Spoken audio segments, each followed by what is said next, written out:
Hello there you guys, welcome to one of my videos. Yesterday night, Manchester United beat Aston Villa 2-1 at Old Trafford.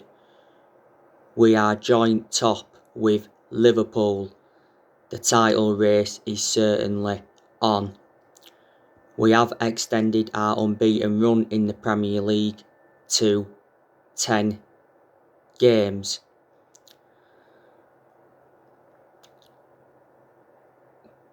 Gotta say, it was a very entertaining game of football.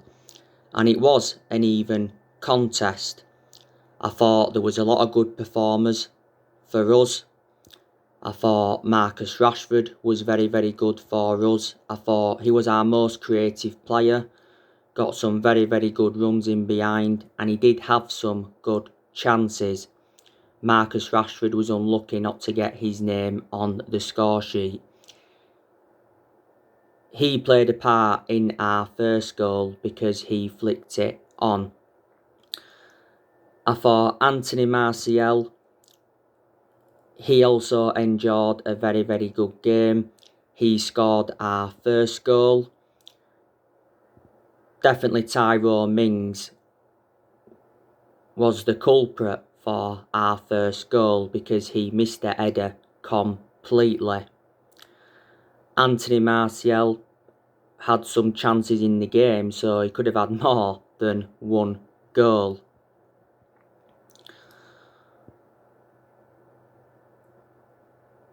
Bruno Fernandes, he enjoyed a very good game. He scored our second goal from the penalty spot. He also had good chances in the game, so he could have had more than one goal. As we all know though, Bruno Fernandes has made the difference in the team. Got to give Paul Pogba a lot of credit. I thought he played very well. He played a part in the first goal. His link-up play at times in the game was very good, and he did create some very good chances, did Paul Pogba. And Paul Pogba obviously was the one that won the penalty because he got brought down by Douglas Luiz. I think it was the correct decision. It was definitely a penalty. I thought Wan-Bissaka played very well, got forward well, got the assist for Anthony Martial's goal. And he is improving, is Wan-Bissaka.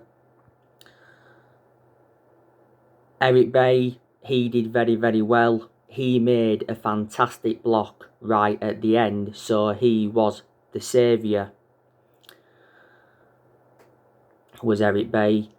Harry Maguire, I thought he had a pretty good game. Got 4 bookings though, didn't he? And Harry Maguire is really improving, and it is good to see him bounce back from the early season troubles that he did endure. But yeah, Eric Bailly, that was his 4th start in a row for Man United, and I've always said he's a better centre-half than Victor Lindelof. My only element of concern about Eric Bailly is that he is injury prone. David De Gea, I thought he did well. He made some good saves in the game. He is slowly getting back to his best now, is David De Gea. I said he will remain our number 1 for this present time. He probably will remain our number 1 for the rest of this season. This is David De Gea's 10th season at the football club. You know, he's made over 500 appearances for Man United in all competitions.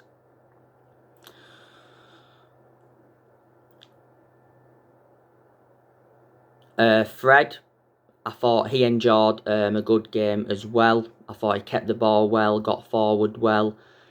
Probably just needs to read his game better. The players that disappointed me were Scott McTominay. I thought he was poor in the game. He looked sloppy in possession, did Scott McTominay. He was very good in the Leeds game the other week, McTominay, because he did get 2 goals and he also got an assist in that game. His best game in a Manchester United shirt. I don't think Luke Shaw was too good, to be honest with you, either. We did bring some substitutions on in the game. We obviously saw Daniel James come on. We saw Axel Tuanzebe come on. And we saw Nemanja Matic come on. Ole Gunnar Solskjaer made 4 changes from the 1-0 win against Wolves. I've got to say though, Aston Villa had some good performers. I thought Jack Grealish looked very, very dangerous for them.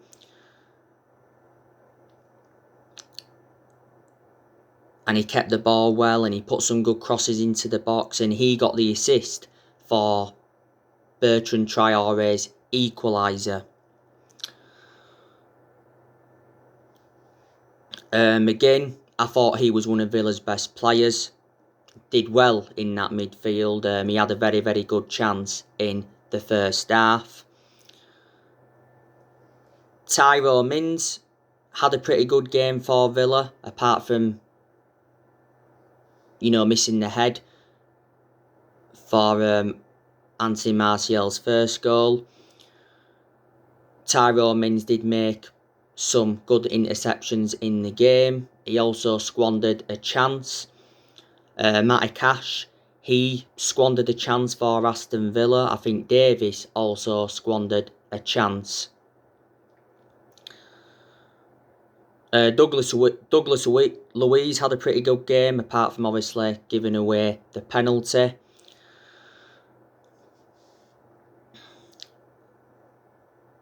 Al Ghazi, he had a pretty good game for Villa. He looked dangerous every time he got the ball. He got forward well, had a couple of chances.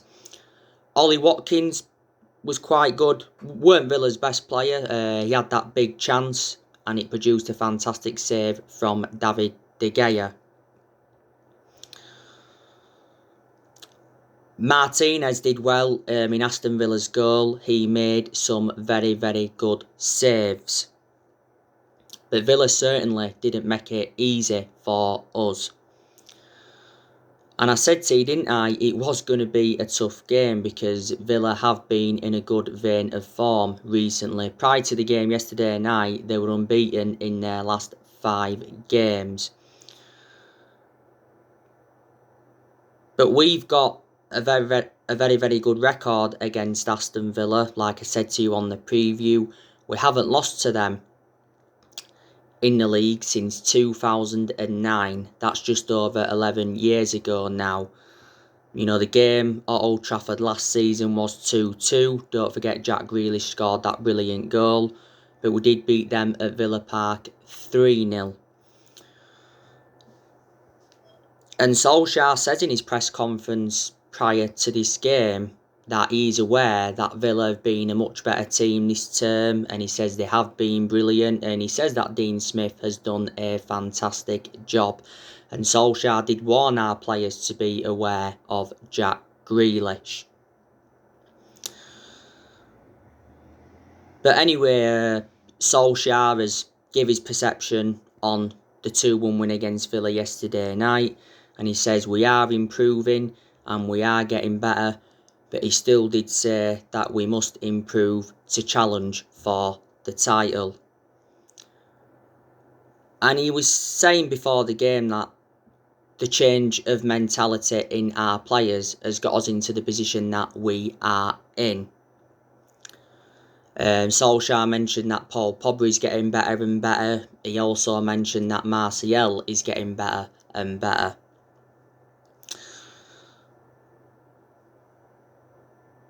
But after our 1-0 win against Wolves, Solskjaer came out and said that, we're not in the title race yet. He said if we are still challenging at the top in March, then he'll start to believe that we are in the title race. Now, I'm hopeful Man United can win the league this season. I'm still very sceptical that we will. But if we do win the title, it will be our first Premier League title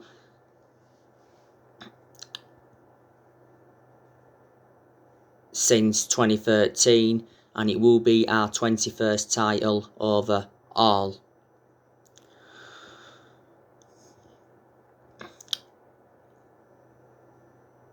Our next game is Manchester City in the EFL Cup semi-final, and that's a massive game for Manchester United.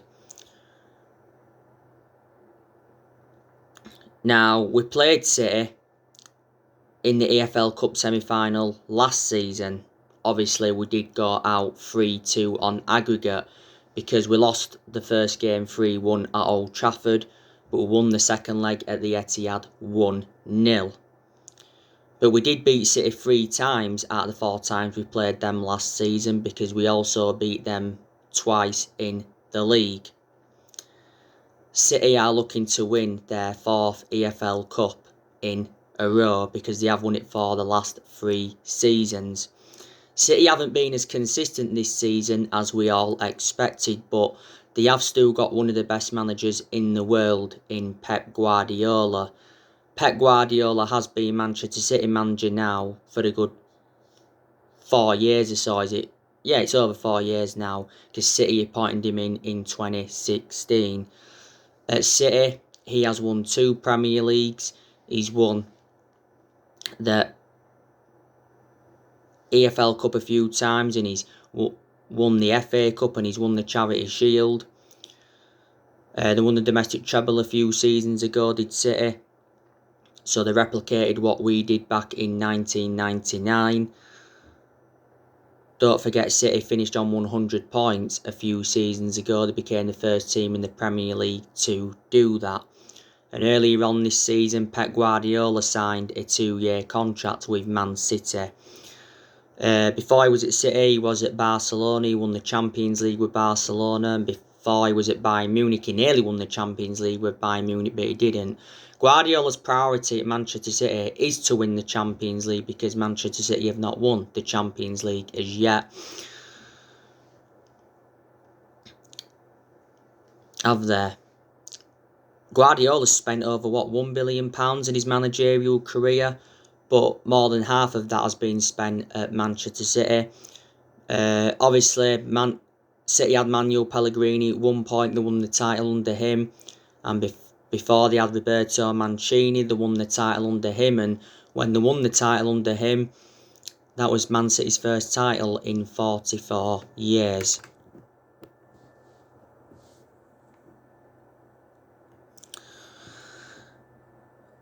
Now, City have got some good players in their team. Like I said, Gabriel Jesus, he's one of their key players. Sergio Aguero, he's one of their key players. Raheem Sterling's also good. Bernardo Silva's also one of their key players. Riyad Mahrez, he's one of their key players. Ferran Torres, they got him in last summer. Kevin De Bruyne, he's regarded as one of the best midfielders in the league. Ilkay Gundogan, he's one of their key players.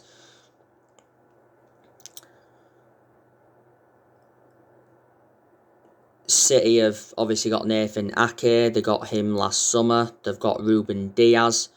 They've got Kyle Walker, very, very good right back. They've got Chantello. They've got Benjamin Mendy, but Benjamin Mendy's obviously injury prone.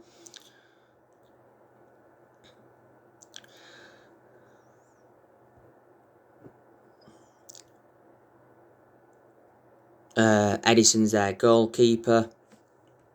They've still got Fernandinho, I think, of Man City as well. They've let a few players go, haven't they? They let David Silva go last summer to Real Sociedad. They let Vincent Kompany go a few seasons ago, now went to become player manager at Anderlecht. And they also let Otamendi go. Now, I think a few City players have got COVID. So them City players that have got COVID will be missing the game. So that's good news from a Manchester United perspective. The game will definitely go ahead. But there was talks about it not going ahead because of obviously rises in COVID-19 cases. After Manchester City, it is Watford in the FA Cup. Should be winning that comfortably. And then it's Burnley, because there's been a lot of Man United fans saying that we want they want us to play the game against Burnley before we play Liverpool. I think it will be the week commencing, is it the 11th of January, to play Burnley. So we'll play it on the 12th or the 13th of January. But Liverpool is the game that Manchester United have got to win. There's 4 trophies we can pursue this season. We can win the Carabao Cup, win into the semi-finals. We can win the Premier League, we can win the FA Cup, and we can also win the Europa League. We have got Real Sociedad in February. It's very imperative that we get our first trophy on the board under the Ole Gunnar Solskjaer era. We haven't won a trophy now for 4 years. But you know what? I've got to apologise to Ole Gunnar Solskjaer because I criticised him a lot earlier on this season. I criticised him a lot at the first part of last season. Now I'm starting to change my perception slowly, and I'm starting to think now that Solskjaer is the right manager for Manchester United.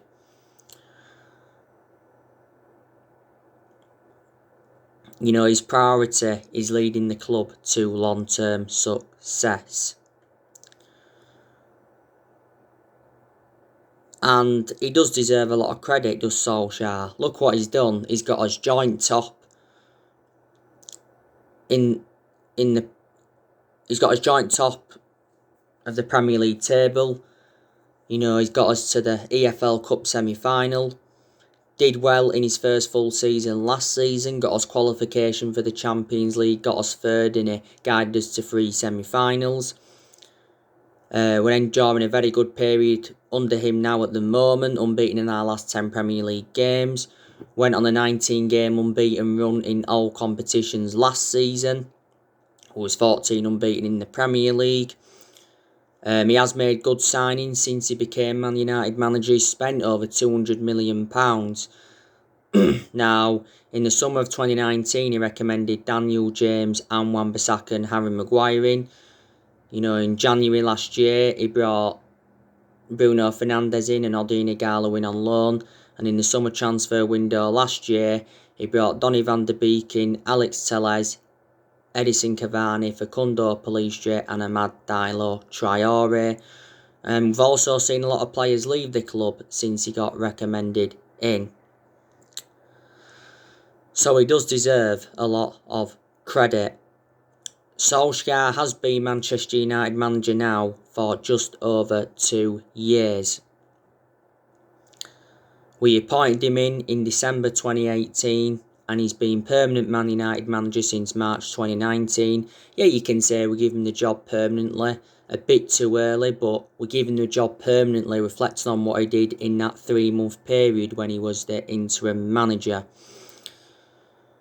And this is his second full season at the club. And I did say, didn't I, this was always going to be a big season for Solskjaer. And obviously I did say that he's got to exceed his expectations if he's to remain Man United manager. And he certainly is exceeding his expectations now. If we win the Premier League this season, that would be remarkable. Because, to be honest with you, at the start of this season, we weren't expected to win the Premier League. But if we finish in the top 4, the top 3 this season, and we win a trophy and it's not the Premier League, I still think that would represent a very good season for Man United, and then that would give us something to build on. Solskjaer will still be Man United manager at the end of this season. I think he'll probably be given another season, so if he's here next season, that will be his 3rd full season at the football club. Now, it's January the 2nd. As you all know, the January transfer window is open, like I mentioned yesterday. Obviously, we are looking to make signings in this January transfer window, and there has been a lot of players on our agenda. Now, The board are going to back Ole Gunnar Solskjaer in this January transfer window because Woodward has come out several times to support Ole Gunnar Solskjaer. But during the summer transfer window of last year, he wasn't backed enough, and Solskjaer showed his frustration towards the board quite a few times. The board has been one of the biggest problems at the club for several years, obviously because they haven't backed any of the managers that we've had since Ferguson left, and our recruitment policy has been poor. This January transfer window is Ole Gunnar Solskjaer's 5th transfer window as Man United manager. But Ed Woodward said he's confident of success under Solskjaer. Now, obviously, Jadon Sancho's on our agenda. You know the news on him. We are in for Jack Grealish. But Villa said they wanted around £100 million. We are in for that Moises Caicedo. He recently said the deal has been agreed for him. David Alaba, he's recently been on our agenda. You know the news on Max Aarons. Man United have recently been interested in him, and Fabrizio Romano recently provided us with an update on him. But we may not be busy in this January transfer window because Solskjaer said last year we don't expect a busy January transfer window. We'll obviously look to make signings as well in the summer. But Woodward said last year that we will back Ole Gunnar Solskjaer with a long-term plan centred around summer transfer windows. I'm not sure what transfer budgets Ole Gunnar Solskjaer's got for this January transfer window. I haven't really looked into it. But I think this year we've probably got to make around 3 or 4 signings. Solskjaer's actually made a centre-back his number 1 transfer priority. We're looking to get a right back in, we're looking to get a holding midfielder in, and we're also looking to get a right winger in. Focusing on the outgoings though as well as the incomings because he's still deadwood at the football club that we need to get rid of. I don't think we'll get rid of all the deadwood in this January transfer window. I think we will get rid of some. So I think we'll get rid of Lingard, definitely. Lingard doesn't get in the team now, does he? For Man United. But don't forget, when he was playing, there was a period where he didn't score 1 goal or provide 1 assist in the Premier League for over a year. Lingard has been absent quite a few times. Solskjaer explained why. Because he was in contact with some people with COVID, wasn't he? Was Jesse Lingard. He was injured at one point and he had personal issues. Now, we have triggered that 1-year extension on his contract, so he's under contract now at Man United till the summer of 2022. We've just done that so we can cash in for the player in the summer probably. It'd be good though if we could get rid of him in this January transfer window. Phil Jones, I think we'll also offload him. I think he's now back from injury, Jones, or close to coming back from injury. He's been inconsistent though. This is his 10th season at Manchester United since he joined us under Alex Ferguson. You know, seldom plays does Phil Jones. Marcus Rojo, I think we need to offload him because he hasn't really established himself as a first team regular since he came in, and Rojo's been at the club since 2014. We paid just over £16 million for him from Sporting Lisbon. He was out on loan with Estudiantes last season, was Marcus Rojo. Sergio Romero, I think we need to offload him because he's now our 3rd choice goalkeeper. He's enjoyed around 5 years or so at Man United. Got him on a free from San Pandora back in 2015.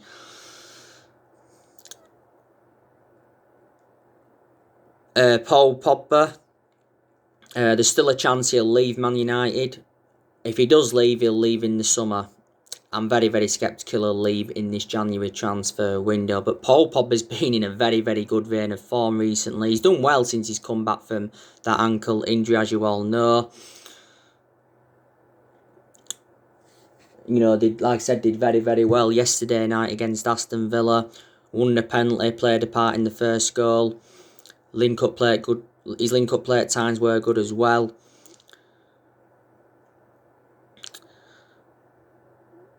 Paul Pogba, though, has had a long-running transfer saga. He's been heavily linked with a return to Juventus. Swap deals have been high on the agenda. He did say that Juventus are willing to offer us Adrian Rabiot and Aaron Ramsey in exchange for Pogba. It also said last year that they was willing to offer us Federico Bernardeschi or Dybala in exchange for Paul Pogba. He says they're keen on a swap deal with Juventus if they are to get him in this January transfer window, but he said Juventus are only willing to pay, £50 million. But Pogba did enjoy 4 good years with them. Real Madrid have been in for him before. PSG, Barcelona and Inter Milan have also been in for him before. Now, this is his 5th season at Man United since he rejoined, isn't it? He's our most expensive signing at the moment because we paid £89 million for him. Earlier on in the season, we triggered that 1-year extension on his contract, so he's under contract with Man United until June 2022, isn't there? As far as I'm aware at the moment, there has been no talks over getting him a long-term contract at the club. Now, Pogba's agent, Mino Raiola, made an announcement last year, and it was just before the RB Leipzig game, and he said, Paul Pogba's career at Man United is over. He said his time is up. He said he has to leave, and he's got no intentions of signing a new contract. Then obviously Mino Raiola made a fresh statement just after the initial one he made. And obviously Solskjaer was furious with Paul Pogba's agent Mino Raiola because he didn't like the time of the announcement. But yeah, Pogba was out for the vast majority of last season, wasn't he? Because he did have an ankle injury. And Solskjaer's spoken about Paul Pogba's role. Like I said, there's rumours of Brandon Williams going out on loan because Williams is now our 3rd choice left back following the arrival of Tellez. He seldom plays now, Williams. Could Juan Mata be sold this year? I expect Gallo to leave as well. Could Matic be sold? So there you go.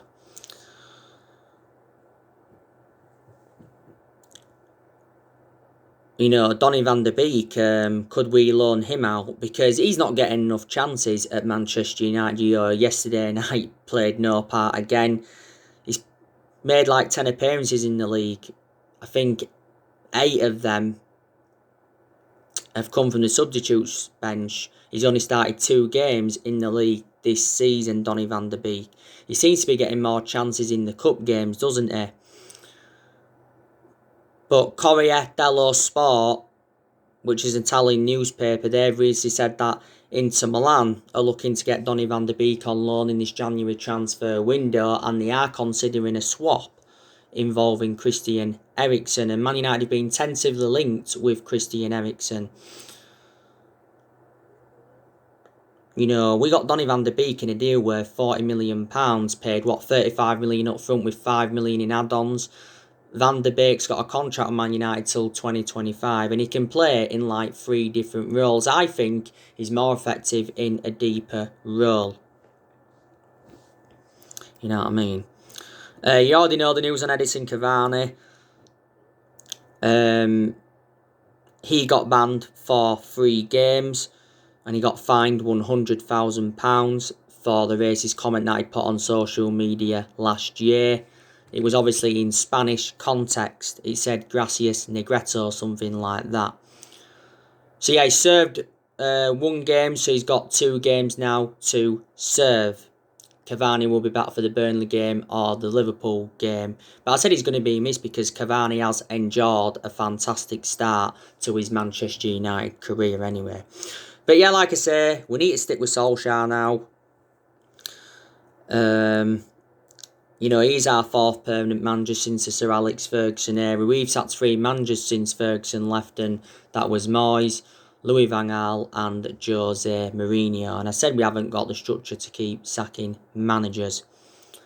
We spent a lot of money though in the last, 7.5, 8 years or so. We spent over £1 billion on players, and we've brought around, 36, 37 players in since Sir Alex Ferguson left. And I've already said to you, haven't I, that no one will replicate Ferguson's legacy and no one will last as long as Ferguson did. But we are certainly competitive now under Solskjaer, which is very, very good to see. But certainly title number 21 is coming. If it isn't this season, could be next season, could be the season after. So anyway guys, that's everything to update you today. Drop your comments, likes below on the channel. If you do, consider subscribe as always, and take care. God bless you all again very, very soon.